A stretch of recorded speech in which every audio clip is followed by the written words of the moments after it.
Once again, I just want to thank you guys for being here tonight. Come watch the Ellsworth men and women play. I think if you're not doing anything on a Saturday, there's not many places you could rather be than in this gym watching some high-level basketball. They play in a great league. Every night is a battle, and they're working their tails off to represent a great product in this scenic city. So we're excited for them. The last part of what I got to do is introduce the keynote speaker. So I'm going to introduce it. I wanted to make sure I got everything on here, so I'm going to read from this a little bit. Our keynote speaker graduated from Iowa Falls High School in 1999, where he was named Mr. Basketball and was an all-state performer, winning 2 state championships, multiple North Central Conference championships, and was named a McDonald's All-American. He holds multiple program records and was inducted into the Iowa High School Athletic Association Hall of Fame in 2019. After Iowa Falls, he took his talents to the University of Kansas, where he was a 4-year starter on the men's basketball team. He finished his career with 2,097 points, one of only 3 Jayhawks to score over 2,000 points, and is still number 2 all-time. Finished his career as the all-time leading scorer in the Big 12 Conference. He had over 1,000 rebounds and over 240 block shots. During his time in Kansas, his teams played in 2 Final Fours in 2002 and 2003. He was the Big 12 Player of the Year and Male Athlete of the Year in 2003, as well as the consensus first-team All-American. He was the National Player of the Year in his senior season. He was drafted by the Seattle Supersonics with the 12th overall pick in the 2003 NBA Draft, a draft that many consider to be the greatest NBA draft class of all time. He played in the NBA for 15 seasons, all with the same organization as the team relocated from the Seattle Supersonics to the Oklahoma City Thunder, where he played in the 2012 NBA Finals. He is the only player to have his jersey number 4 hanging in the rafters at the Paycom Center for the 2025 World Champion Oklahoma City Thunder, where he continues to work in the front office. Please join me in wishing a welcome and a happy birthday to the greatest player in cadet basketball history, my favorite player of all time, my brother, Nick Collison.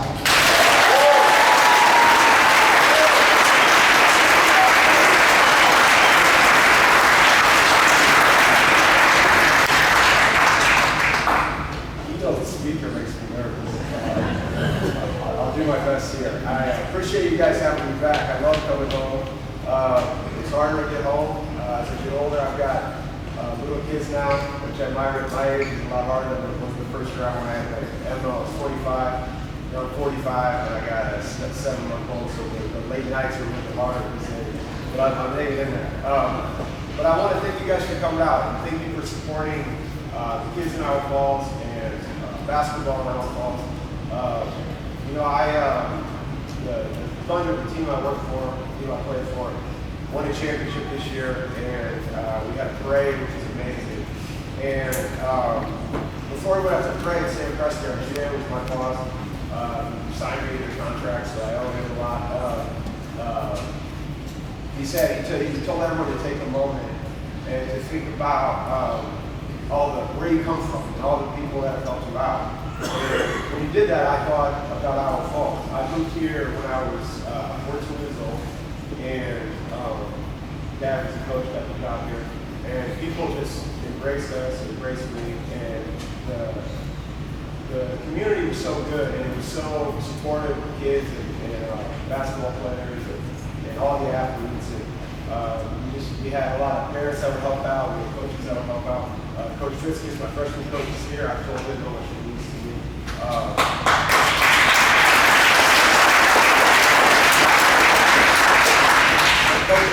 He was a shop teacher that coached for 27 years, and to have people like that in the community, it meant so much. We have good people that really help support, push the kids, give them what they need. And there's people in the community doing that now, which I really like to see. We see a lot of these people here, these coaches and everybody doing that, and that is so nice to see.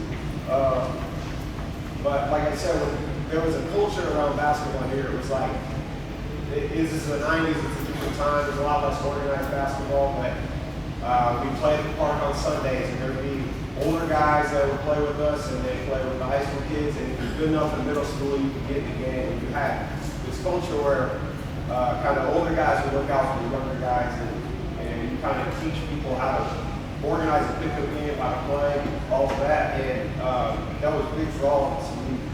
We really enjoyed that, and it was important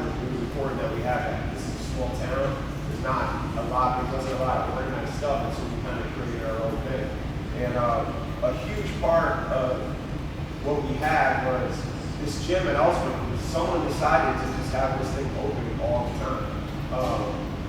There's no YMCA here, there's no Boys and Girls Club, there's no basketball facility to go play. The gym was always open, and that was huge for us. We always had a place to play. Players at the time, they would kind of tolerate us and let some of us play in pickup games. And these guys were great. They were cool with us. I'm sure we were annoying little kids, we were 15, 16 years old, but they let us play with them. These guys were just here, a lot of them from different cities, and they just kind of hang out in the gym all weekend. And we hang out with them. Like I said, we play. They taught us, new music, new words. Even taught us how to tip the pop machine and get free cigarettes. They were great. They didn't have to do that, and it meant a lot to us because, like I said, most importantly, they gave us a place to play. But also, as a 14, 15, 16-year-old kid, I'm playing against these bigger, stronger, older guys, and I'm getting better. If I just lived in a town this size somewhere else that didn't have a community college, or had a community college that didn't let the kids just tell them to play, I never would have got that experience. I didn't play outside of Iowa, Iowa Falls until I was 17 years old. First time I got an airplane was to the AU tournament when the sponsor paid for our flight to go to Las Vegas. So I would have only been playing against these kids that were shorter than me and wouldn't put as good a competition. And I remember the first time I went to an AU tournament, we played the state tournament. My sophomore year, we lost. A week later, I was in a gym in Chicago, the first time in an AU tournament playing against bigger, stronger kids, and I was okay. And I think the reason why I was okay is because I had that experience with all those Elspeth guys. And I look back and doing what I do now, I scout players, I learn about the players, and what you find is the guys who make it usually have a strong foundation of some sort. It doesn't always have to be family, but it's coaches, it's people who have looked after them at some point, and they have a strong support system. I have that with my family. Michael said a lot of nice things about my family. I feel the same way I told them how I feel about them. But I also had it in the community. I had people that looked out for us. And I don't know, it's just, I know how hard it is to make it. There's only 450 players. Out of everybody in the world that wants to play basketball, there's only 450 players that play it every day at one time. And I was able to do it for 15 years. And I just know for a fact I wouldn't have been able to do it with all the support of people that I had here. So, I'm so grateful. Coach talked about gratitude. I feel so much gratitude as well. Happy that I was able to move here, come to this place, and how those people helped me. So, I don't live here anymore. So I want to thank all of you people that are here now that are continuing to carry on the same spirit and help these kids. My brother does so much work with the kids. He puts so much time.